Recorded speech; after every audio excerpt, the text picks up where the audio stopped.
कुछ रिपोर्ट्स की बात माने तो ऐसा कहा जाता है कि एलॉन मस्क नहीं बल्कि व्लादिमीर पुतिन है दुनिया के सबसे अमीर आदमी। ये एक स्पेकुलेशन है जो सोशल मीडिया पे चलती रहती है और कई लीडर्स ने भी इसको बैक किया है, पर इसके पीछे का क्या सच है और कितनी नेटवर्थ एक्चुअल में हो सकती है व्लादिमीर पुतिन की, आइए इस वीडियो के अंदर आपको सारी जानकारी देता हूं। नमस्कार दर्शकों, आप देख रहे हैं इंडिया न्यूज। मैं हूं आकुश कौशिक और इस वीडियो के अंदर आपको बताऊंगा कि क्यों ऐसा कहा जाता है कि व्लादिमीर पुतिन के पास 200 बिलियन से भी ज्यादा की नेटवर्थ है और वो दुनिया के सामने इसलिए नहीं आती है because again he is at a political position. लेकिन सबसे पहले तो दर्शकों आपको बता देता हूं कि ऑन पेपर व्लादिमीर पुतिन कितने पैसे कमाते हैं। सबसे पहले तो आप समझिए दर्शकों कि जो एक्चुअल नेटवर्थ है जो और ऑन पेपर इनकम है उसके बारे में आपको जानना जरूरी है। पुतिन जी एक मॉडेस्ट सैलरी अर्न करते हैं $1,40,000 की according to the Kremlin documents. तो क्रेमलिन डॉक्यूमेंट्स के हिसाब से उनकी सैलरी है $1,40,000। अब इससे तो वो दुनिया के सबसे अमीर आदमी बनने का दावा कर नहीं सकते। लेकिन इसके अलावा भी जो डिक्लेयर्ड एसेट्स हैं वो है कि वो ऑफिशियली ओन करते हैं एक 800 स्क्वायर फुट का अपार्टमेंट, एक ट्रेलर और साथ में 3 गाड़ियां। यानी यही संपत्ति है जो ऑफिशियली व्लादिमीर पुतिन ओन करते हैं। 800 स्क्वायर फीट का एक अपार्टमेंट, एक ट्रेलर और 3 गाड़ियां, यानी $1,40,000 की सैलरी पर एनम और साथ में 800 स्क्वायर फीट का एक अपार्टमेंट, एक ट्रेलर और 3 गाड़ियां।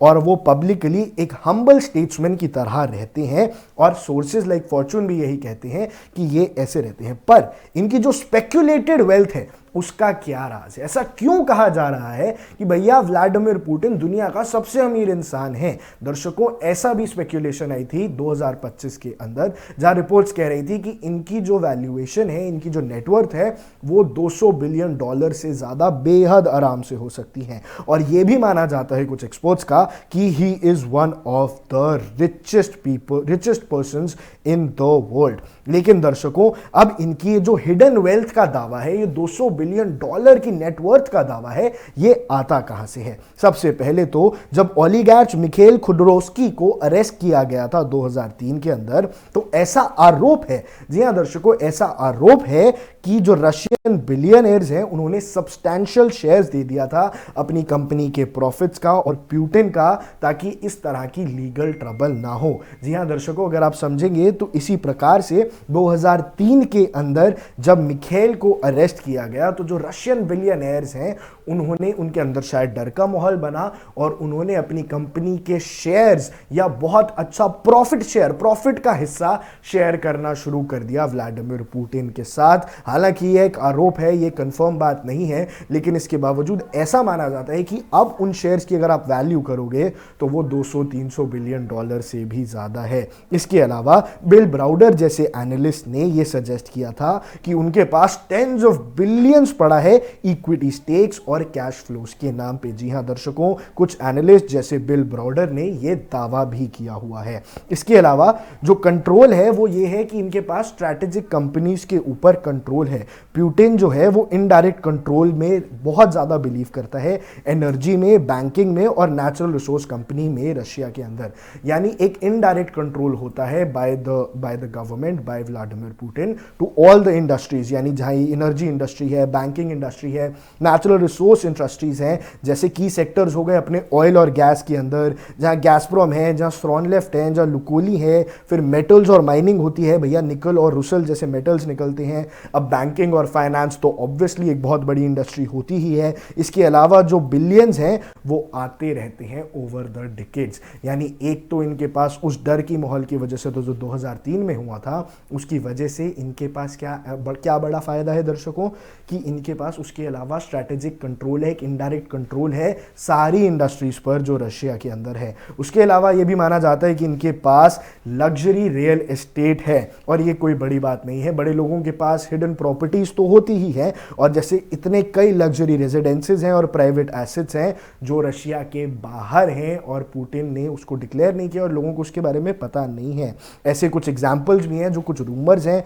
वो एक ब्लैक सी पैलेस है जो गेलेंडिक के पास है जो $1 बिलियन का है। यानी ऐसा माना जा रहा है $1 बिलियन का एक पैलेस है जो शायद व्लादिमीर पुतिन का है। इसके अलावा मॉस्को के अंदर, सेंट पीटर्सबर्ग के अंदर और प्राइवेट रिट्रीट्स में इनकी काफ़ी सारी जगह है। इसके अलावा ये भी स्पेक्यूलेट स्पेकुलेशन है कि ये हाई एंड व्हीकल्स और एयरक्राफ्ट्स को भी ओन करते हैं। अब रोल्स रॉयस जैसी गाड़ियां तो प्यूटिन के लिए कोई बड़ी बात है नहीं, पर इनके पास हंड्रेड्स ऑफ कार्स हैं, रेयर और कस्टम मॉडल्स हैं, मल्टीपल प्राइवेट एयरक्राफ्ट्स हैं, हेलीकॉप्टर्स हैं, और जहां इंडिविजुअल्स व्हीकल की एक एक व्हीकल की करोड़ों में कीमत है, यानी 5 से 10 करोड़ की तो एक एक गाड़ी है। और ऐसी इनके पास मल्टीपल हैं, मल्टीपल जो प्राइवेट प्लेन्स हैं, जो प्लेन्स हैं वो भी करोड़ों में उनकी कीमत है इसी वजह से। इसके अलावा दर्शकों ऐसा भी माना जा रहा है आर्ट, ज्वेलरी और स्पेशली वॉचेस के जरिए, घड़ियों के जरिए भी इनके पास काफ़ी वेल्थ होगी, क्योंकि प्यूटिन जो है वो यूजुअली लग्जरी वॉचेस के साथ दिखते हैं और एक हाई वैल्यू कलेक्टिबल वॉचेस होती हैं। कई बार उन वॉचेस की कीमत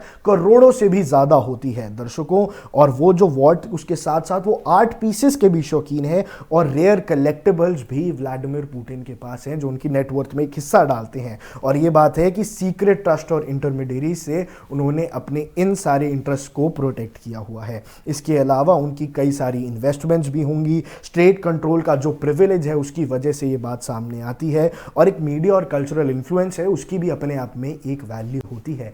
तो एक तरफ इलॉन मस्क हैं जो दुनिया के सबसे अमीर आदमी है ऑन पेपर, जिनकी नेटवर्थ $500 बिलियन है, वो दुनिया के पहले ट्रिलियनर बनने की तरफ बड़ी तेजी से भाग रहे हैं। लेकिन एक तरफ ये बात भी है दर्शकों कि व्लादिमीर पुतिन की चाहे ऑन पेपर इनकम ना हो, पर जो उनकी पावर है और जिस हिसाब का उनका कंट्रोल है, उसके बाद ये स्पेकुलेशन होना तो गलत नहीं है कि he might be one of the richest people in the world. और उनकी पावर की वजह से, उनकी इन इन्वेस्टमेंट्स की वजह से और अलग अलग तरीके से ये बात बिल्कुल भी मुश्किल नहीं है समझना दोस्तों कि शायद उनके पास इतनी दौलत है कि वो दुनिया के सबसे अमीर आदमी को भी पीछे छोड़ दे। हालांकि दुनिया के सबसे अमीर आदमी की लिस्ट में इलॉन मस्क सबसे आगे चले गए हैं। एक जमाना होता था जब Jeff Bezos, Mark Zuckerberg, Bill Gates, इन सब में कंपटीशन चलता रहता था, कभी कोई आगे कभी कोई पीछे। लेकिन पिछले 5 सालों के अंदर इलॉन मस्क ने ऐसी जंप मारी, और स्पेशली पिछले 2 से 3 साल के अंदर, कि अब वो दुनिया के सबसे अमीर आदमी हैं। पर दर्शकों, देश और दुनिया से जुड़ी तमाम ऐसी ही बड़ी खबरों के लिए आप बने रहिए इंडिया न्यूज़ के साथ।